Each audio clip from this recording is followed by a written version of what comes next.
Si dorme qua finché non è completamente in sicurezza, anche se a sto punto qua non so mai quale sia il confine della sicurezza.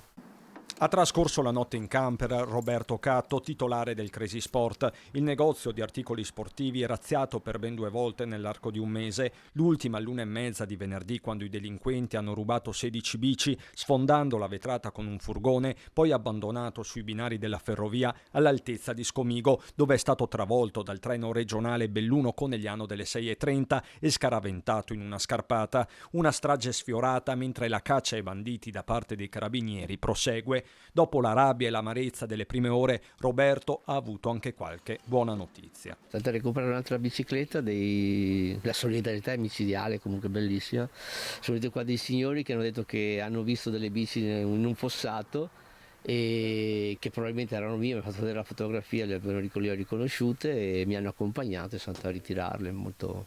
La solidarietà che ho ricevuto ha un valore molto, ma molto più alto del denaro.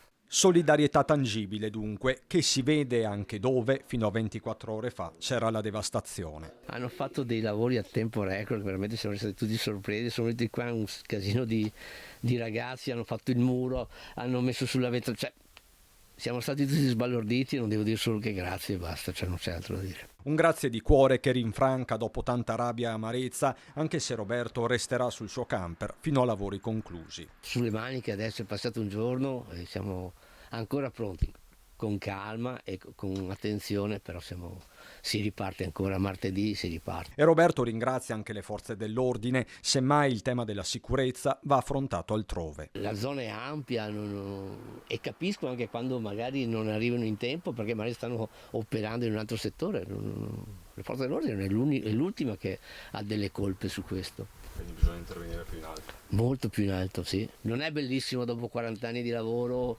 dover difendere così la tua proprietà, quel poco che ti sei costruito nel tempo, però bisogna difenderlo.